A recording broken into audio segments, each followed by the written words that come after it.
Hey, today we are learning 10 very common color idioms. Now, learning idioms is a great way of improving your natural English vocabulary.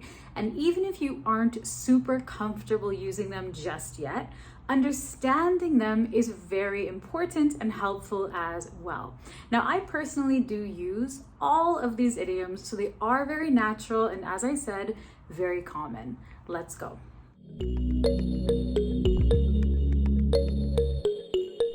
Black and white.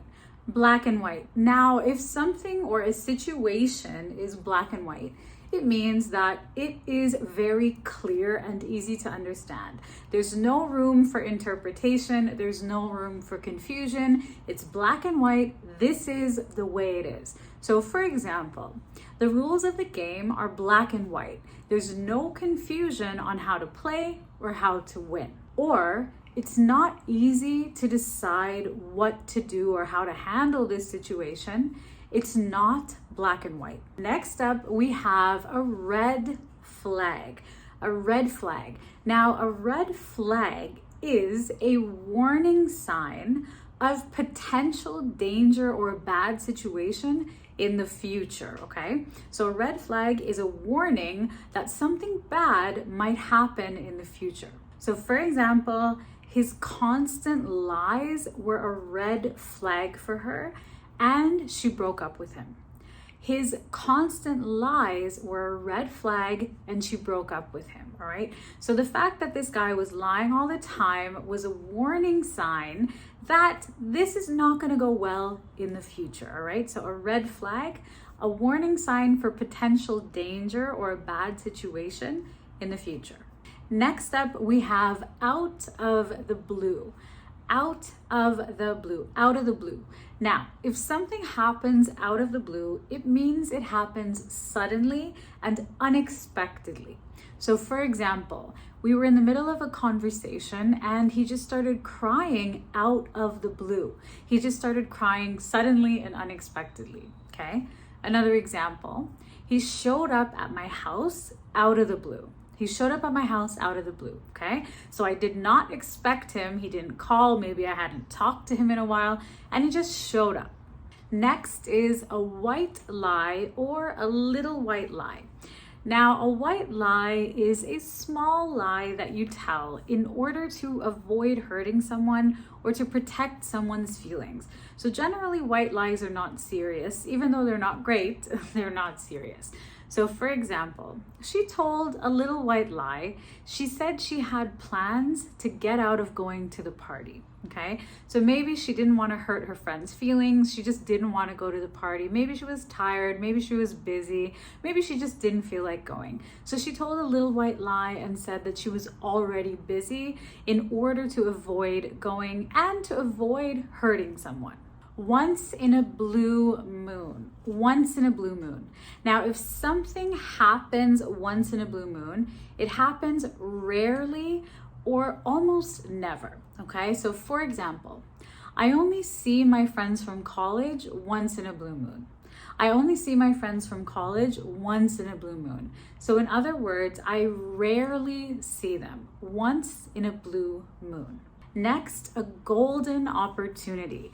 Now, a golden opportunity is an opportunity that you get that is particularly amazing. It's a very special kind of once in a lifetime opportunity or chance to do something that will be very beneficial to you or good for you. So for example, getting a scholarship to study English abroad was a golden opportunity for him. Getting a scholarship to study English abroad was a golden opportunity for him, a very special kind of once in a lifetime chance. Next, we have a gray area. Now, a gray area describes a situation in which the rules are not really clear. It's not exactly clear if this is right or wrong, if this is okay or not. So it's not black and white. Instead, it's a gray area. Like, we don't really know what to do in this situation. So for example, even though what he did is not right, it's not technically illegal or against our policy. It's a gray area. So I don't think we can fire him over this. So even though what he did is not right, it's not illegal and it's not against our policy. So I don't think we can fire him over this, all right? So you can use this one, a gray area, when a situation is unclear. You don't exactly know what to do, how to handle it, if it's right, if it's wrong. There's no technical rules in this situation. It's a gray area. Next is a black sheep. Now, a black sheep doesn't refer to the animal. It actually refers to a person. A black sheep is a person who doesn't have the best reputation or is different than a group, usually within a family. It's very common to say, I'm the black sheep of the family, or he's the black sheep of the family.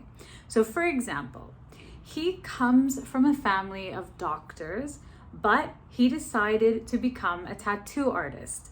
He's the black sheep in his family, okay? So it's not necessarily a bad thing to be the black sheep. It kind of just means that you are different. So being the black sheep is not necessarily a bad thing, but depending on who says it, they might intend it or mean it in a negative way, or they might just mean that this person is different. It really depends on the context and the intention behind the phrase, okay? So for example, if I describe myself as the black sheep of my family, perhaps I'm just saying that I'm different than the others in my family, but I'm not saying it in a bad way. So be careful with this one. When you hear it, pay attention to the context, to the tone, to the background of the story, and try to understand whether this is meant in a negative way or just to express that a person is different. Next is a silver lining. A silver lining. Now, a silver lining is a positive outcome from a bad or difficult situation. So for example, of course, I was upset that I lost my job, but the silver lining was that I got to spend more time with my family, okay? Of course, I was upset that I lost my job. That's a bad situation. But a positive outcome, I got to spend more time with my family. So there's usually a silver lining in almost every negative situation. Next is to show your true colors, or for someone to show their true colors. And this means that you show or demonstrate who you really are inside, who you really are as a person. For example, he seems like such a nice guy, but when he got angry at her in front of everyone, he showed his true colors, okay? So maybe in this situation, this guy is actually a really angry, aggressive guy. He has a bad temper. He puts on a show and always acts like he's the nicest, sweetest guy, but in reality, he's not, okay? And these are his true colors, who he really is. And he showed his true colors in that situation when he got angry. Now for this one, remember that when someone shows their true colors, generally it's a negative thing, okay?